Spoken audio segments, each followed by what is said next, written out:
마태복음 8장 5절에서 13절 말씀, 200주년 신약성서의 말씀으로 제가 천천히 읽겠습니다. 여러분들은 눈으로 따라오시면 좋겠습니다. 예수께서 가파르나움으로 들어가시자 백부장이 다가와서 그분께 간청하여 주님, 제 하인이 중풍으로 집에 누워 몹시 괴로워하고 있습니다 하고 말씀드렸다.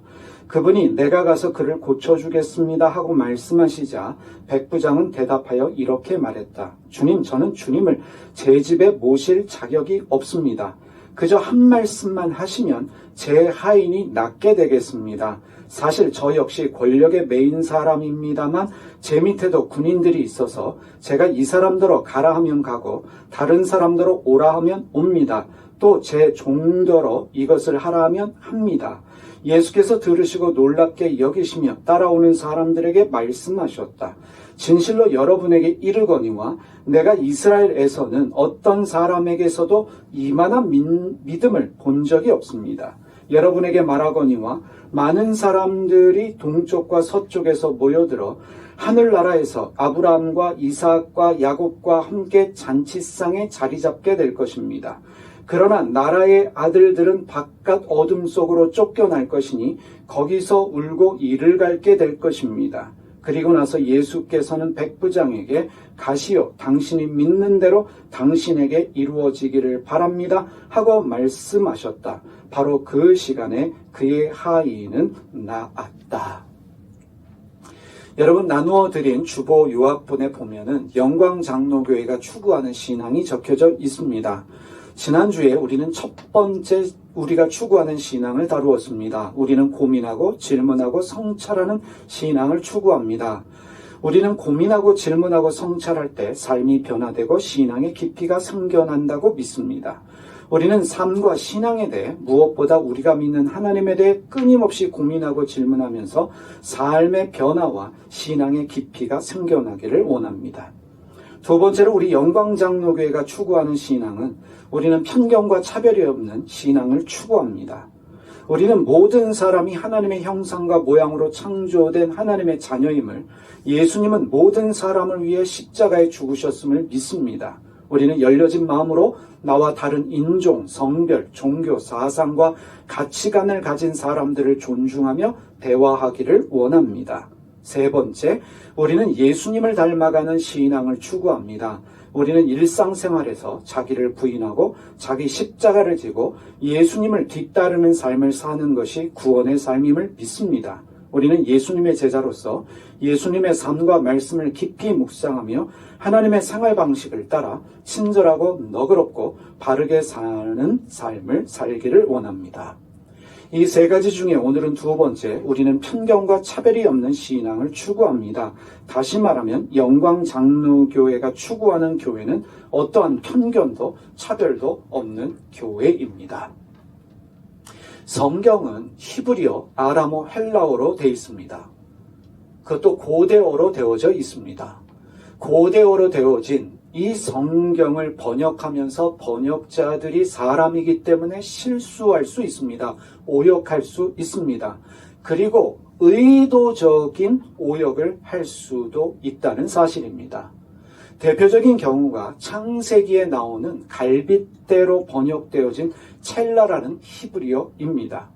이 첼라라는 히브리어는 언약궤의 한 면, 천막의 한 면, 성전의 한 측면, 산의 한쪽 면, 두 쪽으로 나누어진 문의 한쪽을 지칭할 때 사용하는 말입니다.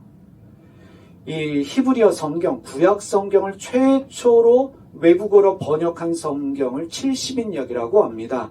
히브리어 성경을 헬라어로 번역한 성경이 70인역인데 이 70인역에서는 갈빗대가 아니라 몸의 한 면으로 번역되어져 있습니다. 사실 첼라라는 히브리어어는 갈빗대와 아무 상관이 없는 단어입니다. 사람의 뼈와는 상관이 없는 단어이기 때문에 몸의 한 부분, 몸의 반쪽으로 번역하는 것이 맞습니다.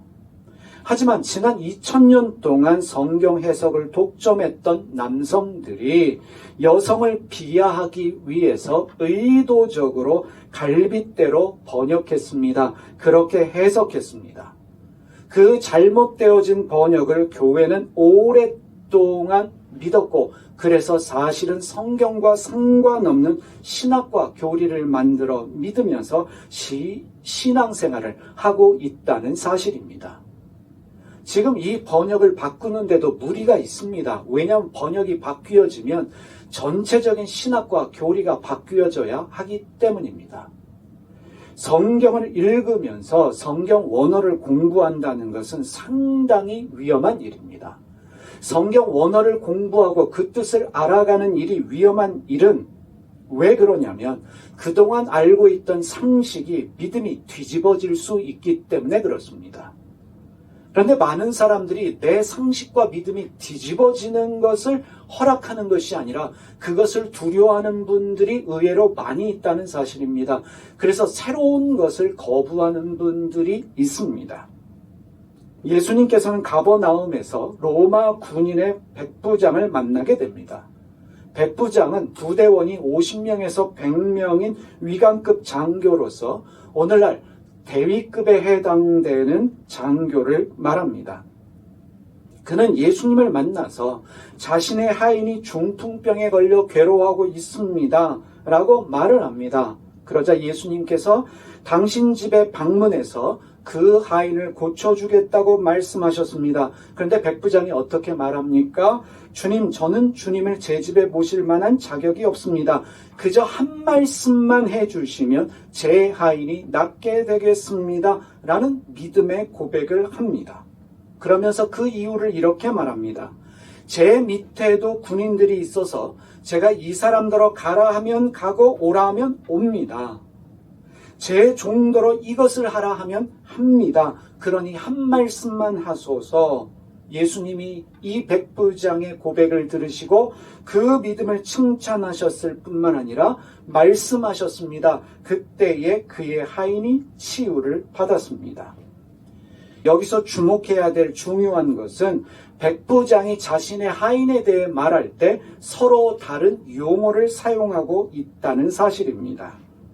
그 다른 용어를 우리가 읽는 개역개정 그리고 오늘 우리가 읽었던 200주년 신약성서는 하인과 종으로 구분해서 사용하고 있고 새 번역은 구분 없이 종으로만 번역하고 있다는 사실입니다.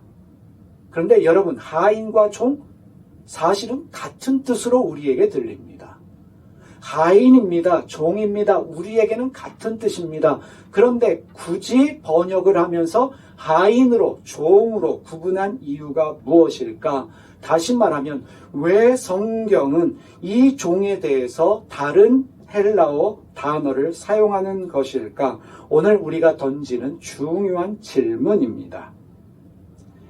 파이스라는 단어에 주목해 보시기를 바랍니다. 백부장이 자신의 하인을 언급할 때 사용한 헬라어 단어는 파이스입니다. 일반적으로 어린아이, 소년을 가리키는 말입니다. 백부장이 자신의 집 방문을 거부하면서 거느린 종들에 대하여 이야기할 때 사용한 헬라어는 둘로스입니다. 노예, 하인이라는 말입니다. 다시 한번 질문 드립니다. 왜 백부장은 자신의 종에 대해서, 병든 종에 대해서는 파이스라는 단어를 쓰고 자신의 집에 있는 종들에 대해서는 둘로스로 쓰는 이유가 무엇인가? 헬레니즘, 다시 말하면 헬라어를 사용하는 세계에서 이 파이스라는 단어는 동성애적 관계에서 사랑받는 남자에 대해 통상적으로 사용되던 단어입니다. 성인 남자를 향한 애정의 표시로 사용되던 단어가 파이스라는 단어입니다. 고대 그리스 사회에는요, 사회적으로 인정받은 성인 남성이 아직 사춘기를 벗어나지 않은 소년과 동성애적 연애를 할 수 있었습니다. 그런데 중요한 것은 어른이 되어서는 어른과의 동성애적 관계는 허락되지 않았습니다.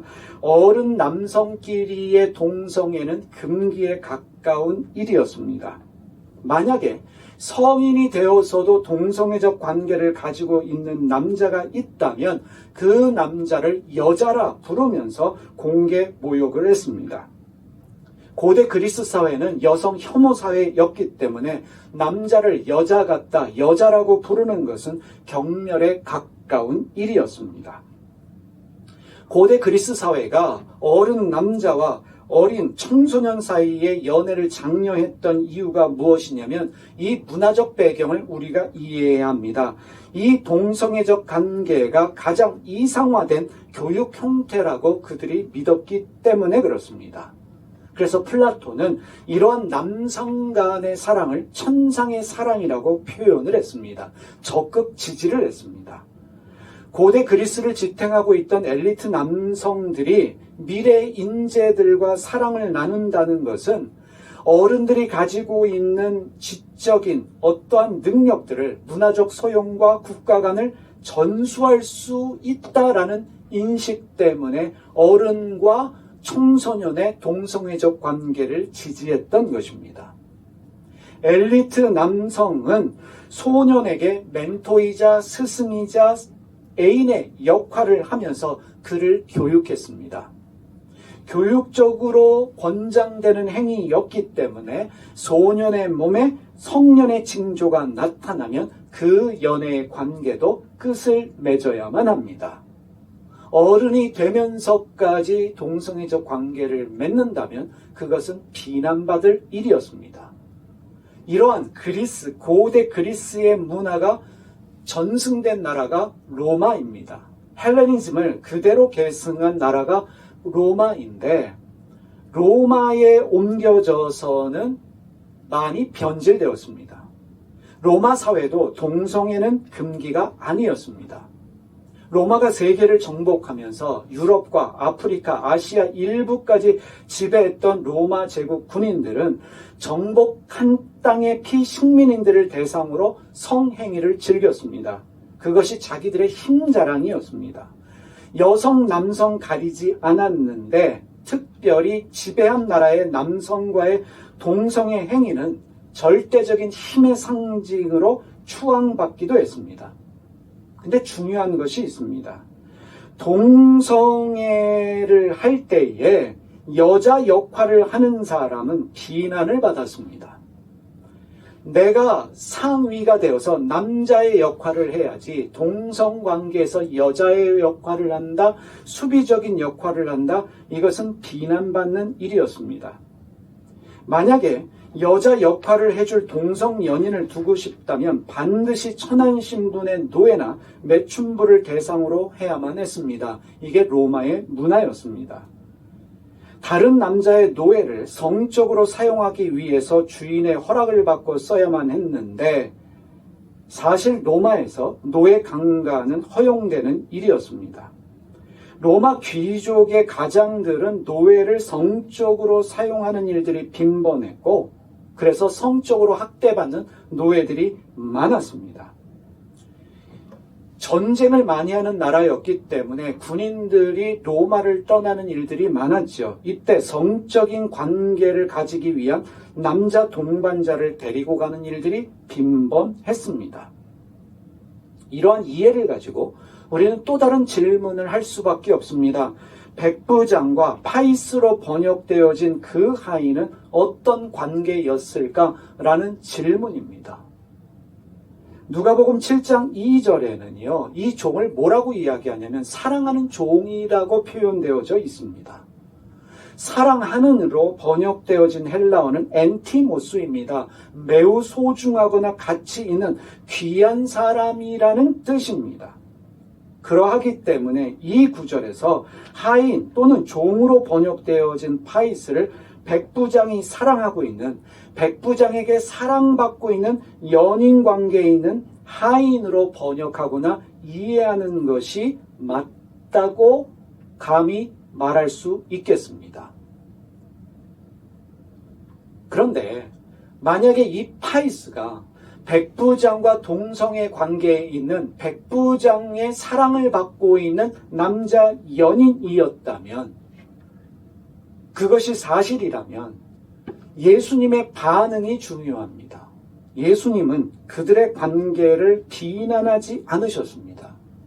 예수님의 관심은 예수님 눈에 비친 이 두 사람은 중풍병에 걸린 하인이었고, 그리고 그의 치유를 호소하는 주인 백부장이었습니다. 예수님에게 중요했던 것은 이 두 사람의 관계보다는 중풍병으로 고생하고 있는 그 파이스, 그리고 그를 고쳐달라고 호소하는 주인 백부장이었습니다. 예수님은 어떻게 하셨습니까? 그 하인의 병을 고쳐주셨고 백부장의 믿음 또한 칭찬해 주셨습니다. 이렇게 말할 수 있습니다. 예수님은 사람에 대한 어떠한 편견도 없으시고 어떠한 차별도 하지 않으셨습니다. 이것이 성경이 기록하고 있는 예수님입니다. 예수님은 당시에 한센병에 걸린, 악성 피부병이라고 말할 수 있는 한센병에 걸린 사람들을 어떻게 대하셨습니까? 당시 한센병, 이 악성 피부병은 격리 대상이었습니다. 가까이 하고 싶지 않은, 멀리 하고 싶은 사람들이었습니다. 차별의 대상이었습니다. 왜냐하면 신의 저주를 받아 한센병에 걸렸다라고 믿었기 때문이었습니다. 그런데 예수님은 그들이 자신에게 오시는 것을 막지 않으셨고, 예수님께서 말씀으로만 병 고쳐 주실 수 있음에도 불구하고 손을 얹어 주셨고, 심지어 그들의 집에 머물기도 하셨습니다. 마태복음 26장 6절과 7절 말씀 보겠습니다. 새 번역입니다.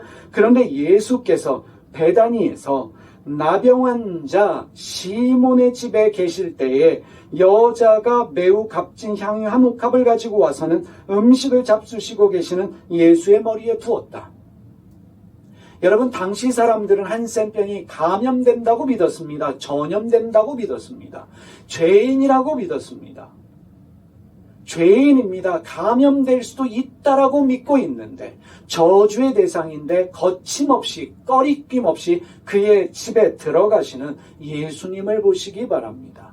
예수님은 편견도 차별도 없었습니다. 당시 유대인들 남자들은 이런 감사의 기도를 드렸습니다. 이방인으로 안 태어나게 해주셔서 감사합니다. 여자로 안 태어나게 해주셔서 감사합니다. 동물로 안 태어나게 해주셔서 감사합니다. 이러한 기도를 하면서 어린아이들, 이방인들, 여자를 노골적으로 차별했습니다.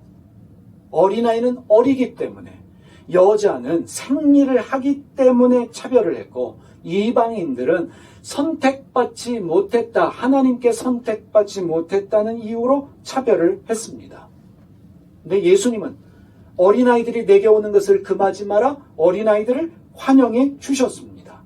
이방인들의 병도 고쳐주셨습니다. 여자를 차별하는 일도 절대 없으셨습니다. 예수님은 편견도 차별도 없는데, 예수님을 믿는다라고 말하는 우리는 예수님 말씀을 왜곡해서 신학과 교리를 만들어서 지금도 여성을 차별하고 있습니다. 여성이 생리하기 때문에 신부가 될 수 없다, 목회자가 될 수 없다라고 말하는 교회와 교단들이 의외로 많이 있습니다. 아직도 인종차별하는 교회가 있습니다. 흑인은 저주받았다, 백인만 축복받았다라고 말하며 믿는 교회와 교단들도 있습니다. 가늠하다 잡혀온 여자가 있습니다. 예수님이 그를 비난하셨습니까? 그 여자에게 회개하라 요구하셨습니까? 비난하지도 회개도 요구하지 않으셨습니다. 예수님께서 가늠하다 잡혀온 여자에게 뭐라고 하셨습니까? 요한복음 8장 10절에서 11절 말씀, 200주년 신약성서입니다. 그때 예수께서 몸을 일으켜 여자에게 부인, 그들이 어디 있어? 아무도 당신을 단죄하지 않았지요? 하고 말씀하셨다. 여자가 아무도 안 했습니다, 주님하고 대답했다. 그러자 예수께서 말씀하셨다. 나도 당신을 단죄하지 않습니다. 가시오. 그리고 이제부터는 다시 죄를 짓지 마시오. 이것이 전부였습니다. 비난하지도 않으셨고, 회개를 요구하지도 않으셨고, 그 여자를 무시하지도 않았습니다.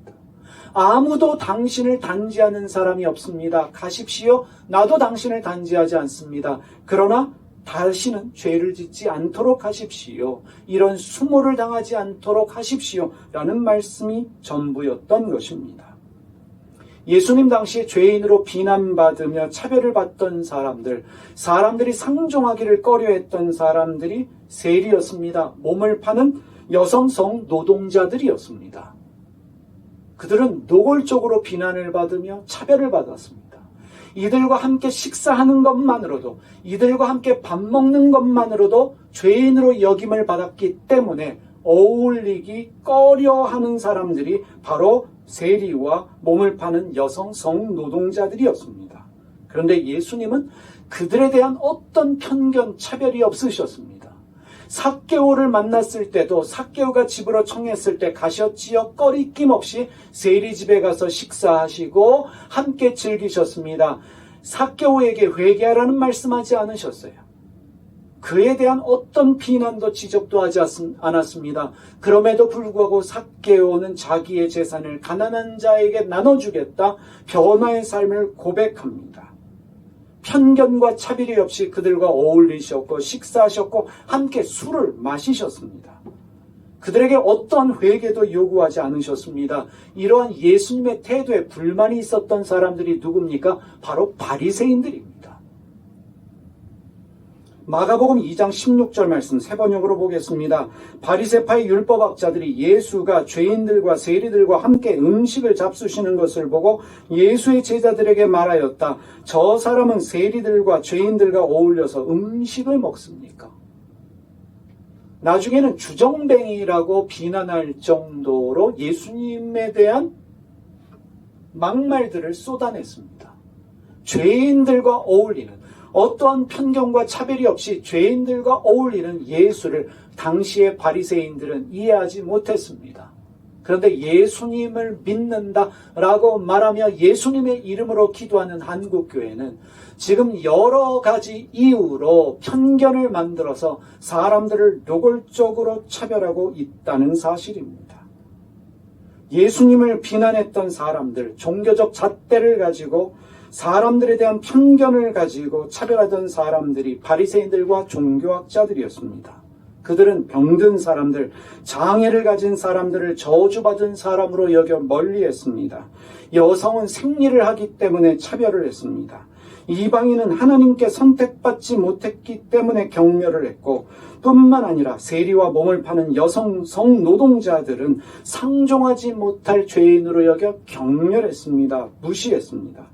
이들은 종교적인 이유로 안식일에 사람 병 고치는 일도 용납하지 않았고, 안식일에 병 고치는 예수님을 비난했습니다. 예수님이 그들을 향해 뭐라고 하신 줄 아십니까? 뱀들아, 독사의 족속들아, 비난하셨습니다. 편견을 가지고 차별하는 자들에게 오늘 예수님이 뭐라고 말씀하실까? 뱀들아, 독사의 자식들아. 교회에 열심히 모여서 뜨겁게 기도한다고, 찬양한다고, 헌금 열심히 한다고 예수님께 칭찬받는 것이 아닙니다. 종교적으로 누구보다 열심히 했던 바리새인들과 종교학자들은 오히려 예수님의 비난을 받아야 했습니다.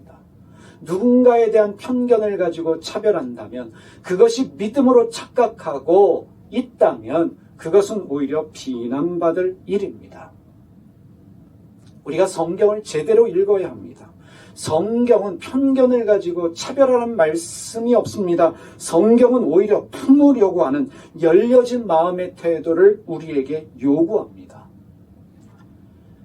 여러분, 우리가 성탄절을 보내면서 성탄절에 반드시 등장하는 인물들이 동방박사이지요. 그런데 마태복음 2장에 예수님을 방문했다라고 하는 동방박사들의 이야기가 나오는데, 동방박사가 꼭 3명이 등장합니다. 근데 성경 어디에도 동방박사 3명이라는 이야기가 없어요. 독일 쾰른에 가면 독일 쾰른 앞에 큰 성당이 하나 있습니다. 600년 동안 지은 쾰른 성당이에요.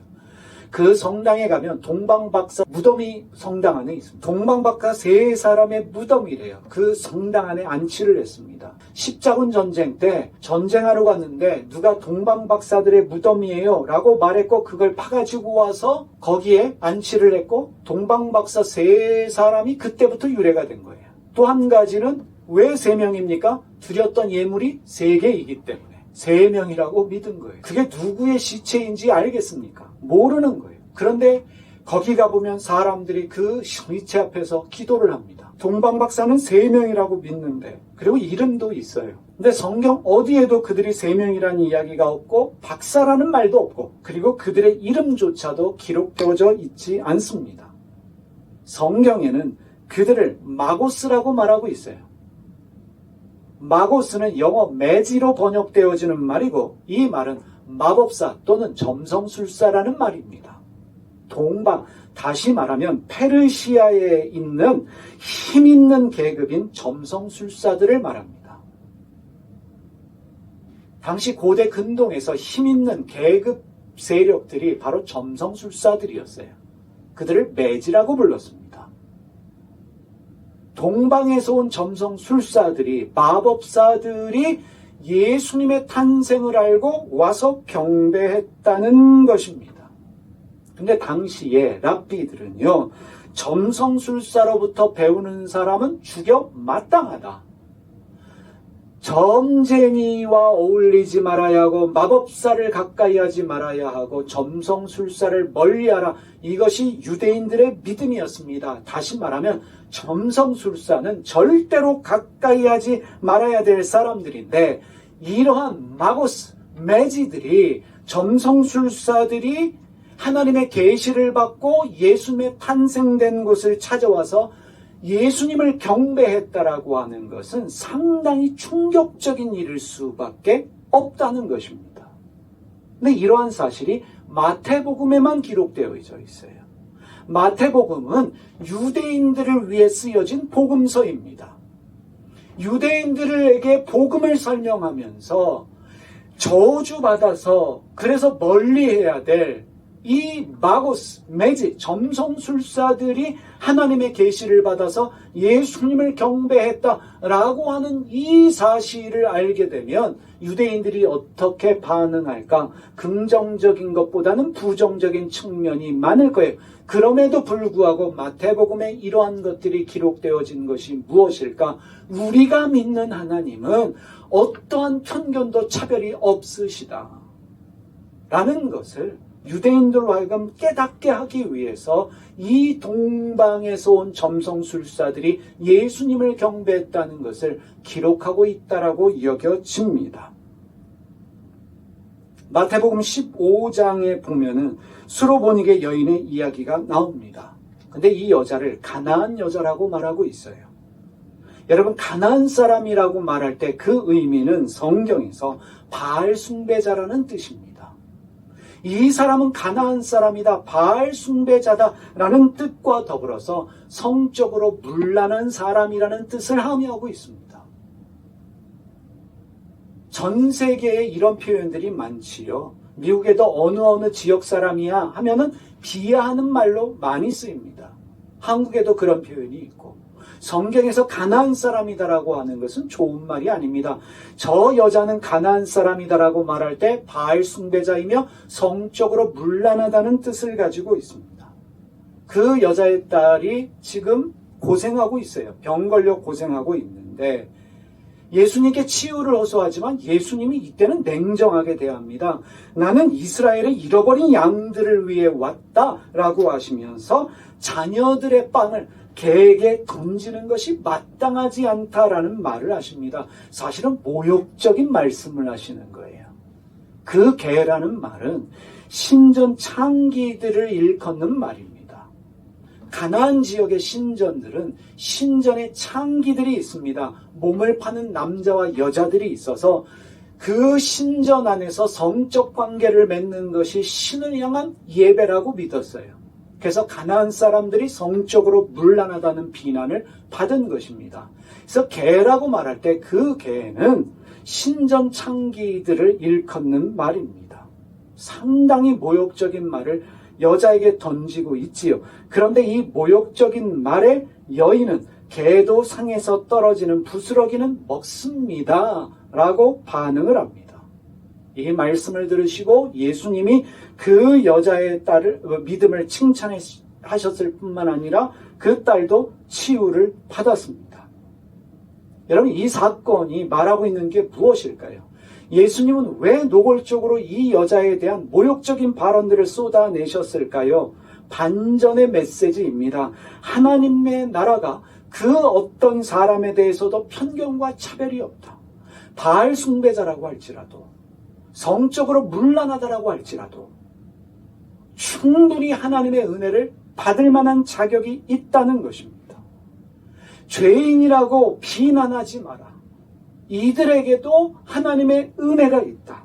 그러면서 죄인이라고 말하는 이 이방인들이, 너희가 멀리하는 이 이방인들과 죄인들이 오히려 하나님의 나라에 더 가까이 있다는 것을 보여주시는 사건이라고 이해되어집니다.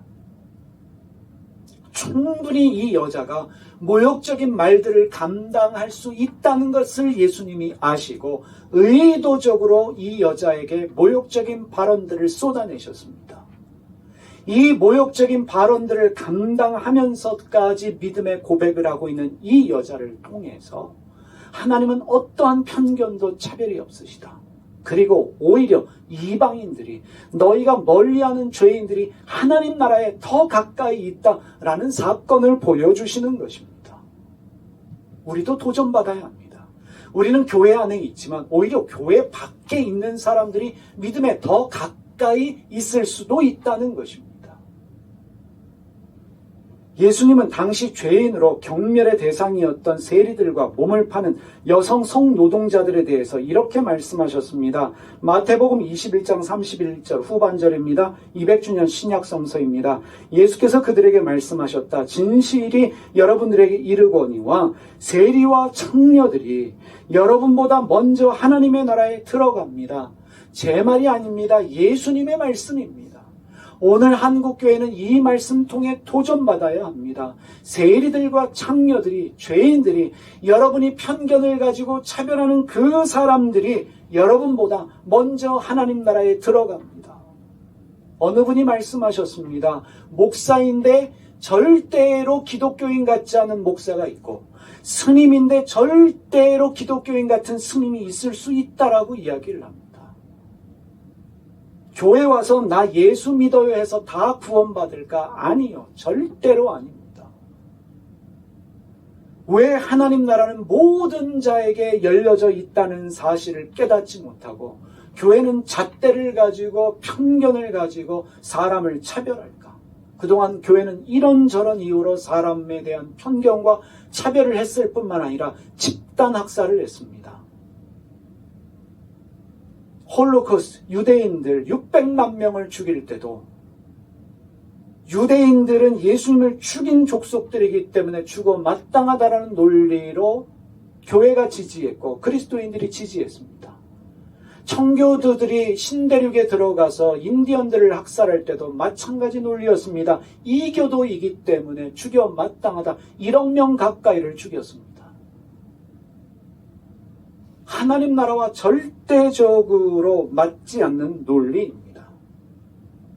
우리는, 교회는 절대로 편견과 차별이 없어야 된다는 것을 알아야 합니다. 그래서 우리 영광장로교회는 사람에 대한 그 어떠한 편견도 차별도 없는 교회가 되기를 원합니다. 누구든지 올 수 있는 교회가 되면 좋겠습니다. 어떤 사람이 와도 그 사람이 안정감을 느낄 수 있는 교회가 되어야 합니다. 야고보서 2장 9절에서 10절입니다.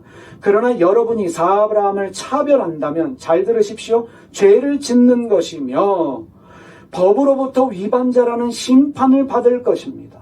율법 전부를 지켜도 한 가지라도 어긴다면 온 율법에 대하여 죄를 지은 것이기 때문입니다. 야고보서는 반복해서 말합니다. 사람 차별하지 마라. 당연히 교회는 사람 차별이 없어야겠지요. 편견 없어야 합니다. 두 번째로 중요합니다. 교회는 사람을 함부로 죄인으로 말하거나 회개를 요구하는 무례함이 없어야 합니다.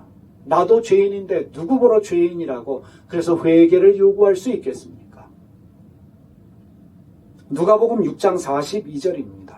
당신 눈 속에 들보는 스스로 보지 않으면서 어떻게 당신 형제더러 여보게 가만히 있게 자네 눈 속에 티를 빼어주겠네 하고 말할 수 있습니까? 이 위선자 먼저 당신 눈에서 들보를 빼내시오. 그때에야 당신은 형제 눈 속의 티를 똑똑히 보고서 빼낼 것입니다. 예수님의 말씀은 먼저 자신을 돌아보라는 것입니다. 나 돌아볼 시간도 없는데 언제 남을 비난하면서 남에게 회개를 요구할 수 있겠습니까? 위선자인 것입니다. 그래서 우리 영광장로교회는 사람에 대하여 함부로 죄인으로 말하거나 회개를 요구하지 않습니다. 세 번째, 교회는 열려진 마음으로 다른 사람에게 배우려는 겸손함이 있어야 합니다. 심지어 우리가 다른 종교라고 말하는 불교에서도 이슬람에서도 배울 수 있는 건 배워야 합니다.